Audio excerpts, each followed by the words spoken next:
Hello दोस्तों। आज 2 दिनों के बाद मैं फिर से आपके बीच उपस्थित हूँ। तबीयत ठीक नहीं रहने के कारण मैं आप लोगों के बीच क्लास लेकर नहीं आ पाया, जिससे बहुत मुझे दुख और खेद है। आज जैसे मेरा तबीयत कुछ ठीक हुआ है, आप लोगों के बीच फिर से मैं उपस्थित हो गया हूँ। झारखंड सीजीएल का जीएस पेपर का क्लास लेकर फिर से मैं आया हुआ हूँ।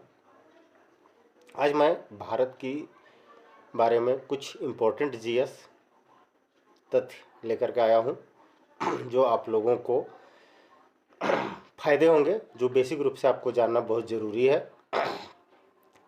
तो दोस्तों, जो हमारे चैनल पर नए हैं वो सब्सक्राइब कर लीजिए और बिना स्किप किए हुए वीडियो को पूरा देखें। चलिए स्टार्ट करते हैं। क्षेत्रफल की दृष्टि से भारत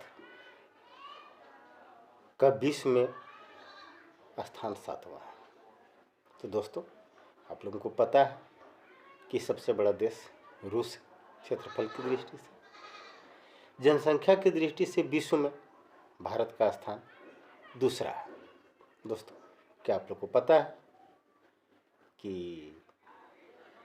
जनसंख्या में की दृष्टि से विश्व में सबसे पहला स्थान पर चाइना है। ये 2011 के जनगणना के अनुसार से बता रहे हैं, क्योंकि 2011 के जनगणना के बाद तो जनगणना हुई ही नहीं। दोस्तों, राज्यों की संख्या पूरे भारत में 28 है। कितनी है? 28। और केंद्र शासित प्रदेशों की संख्या कितनी? 9 है। केंद्र शासित प्रदेशों की संख्या कितनी है? 9 है। भारत का आकार दोस्तों, अगर नक्शा को भारत का देखें तो आपको पता चलेगा कि एक पतंग के आकार का है, यानी चतुर्भुजाकार है।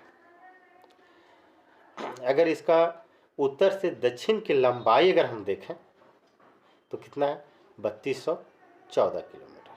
कितना है? 3214 किलोमीटर उत्तर से दक्षिण की ओर लंबाई। अगर पूरब से पश्चिम की ओर इसकी चौड़ाई देखा जाए तो 2933 किलोमीटर। कितना है दोस्तों? पूरब से पश्चिम की ओर 2933 किलोमीटर। तो दोस्तों, भारत के 3 तरफ से समुद्र घिरा हुआ है।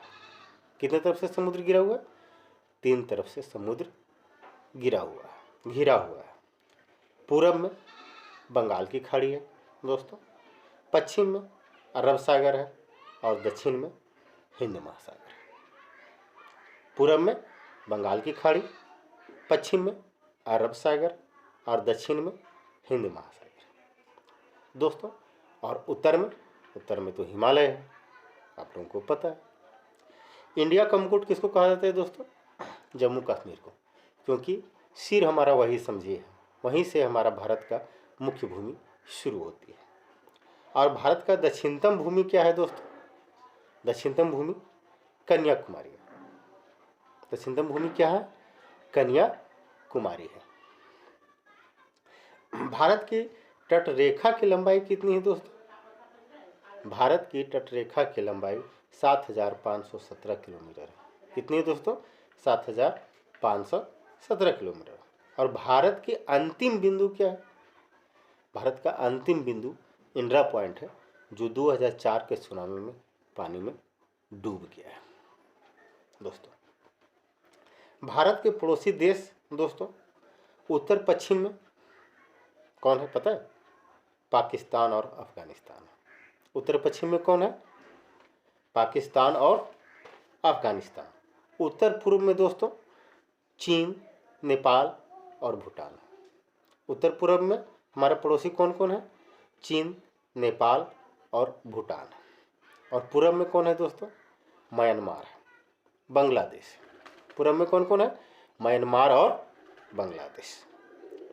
भारत के दक्षिण में समुद्र के साथ जुड़ने वाला पड़ोसी देश भी है हमारे दोस्तों। ये कौन है? श्रीलंका है और मालदीव है। भारत के दक्षिण में समुद्र के साथ जोड़ने वाला पड़ोसी देश श्रीलंका और मालदीव है। पालक स्ट्रीट और मन्नार की खाड़ी भारत और श्रीलंका को अलग करता है। पालक स्ट्रीट और मन्नार की खाड़ी भारत और श्रीलंका को अलग करता है। लक्षद्वीप जो है द्वीपों का समूह के दक्षिण में मालदीव भी है। दोस्तों ये हमारा पड़ोसी देश हो गया। दोस्तों कर्क रेखा भारत के 8 राज्यों से होकर गुजरती है। कितने राज्यों से दोस्तों? 8 राज्यों से। इसको हम लोग शॉर्ट में ट्रिक के रूप में क्या रखें जानते हैं दोस्तों? गमछा बाझा रात में, गमछा बाझा रात में, याद रहेगा? याद करने का ट्रिक है। गा से गुजरात है दोस्तों, मा से मध्य प्रदेश, छा से छत्तीसगढ़, बा से बंगाल, झा से झारखंड, रा से राजस्थान, ता से त्रिपुरा और मा से में से जो है माँ मिजोरम है। मतलब गमछा बाझा रात में। झारखंड में जो जो भारत में कर्क रेखा जो गुजरता है वो 23 डिग्री 30 मिनट बीचों बीच से भारत का गुजरता है। 23 डिग्री 30 मिनट से। दोस्तों ये सब टॉपिकों से बहुत सारे परीक्षाओं में, जैसे उत्पाद सिपाही, झारखंड सीजीएल, वन रक्षी, जितने भी एग्जाम होते हैं सब में सबसे एक न एक क्वेश्चन इस टॉपिक से आ ही जाते हैं। दोस्तों झारखंड में भी कर्क रेखा गुजरती है। मेनली झारखंड का मुख्यालय रांची के और मांझी से ही कर्क रेखा गुजरती है। ऐसे झारखंड में लातेहार, लोहरदगा, गुमला, रांची, रामगढ़ से कर्क रेखा गुजरती है। दोस्तों ये हमारे आज का मूल क्लासेस था, जो बेसिक क्लासेस है। आपको जानना बहुत ज़रूरी है, क्योंकि जितने भी सामान्य कंपटीशन होते हैं, जनरल कंपटीशन है, उनमें ये सारे क्वेश्चन से 1 या 2 क्वेश्चन हर एग्ज़ाम में आ जाते हैं। दोस्तों मैं बहुत पहले भी एक मेरा वीडियो आया था कि कंपटीशन कब, क्यों और कैसे तैयारी करें, है ना दोस्तों? तो उन्होंने उसमें मैं बताया भी था कि कंपटीशन 1 दिन, 1 महीना, 2 महीना या 4 महीना सिर्फ तैयारी करने से कंपटीशन कभी नहीं निकल सकता है। इसके लिए नियमित और रेगुलर प्रैक्टिस करने की ज़रूरत है दोस्तों।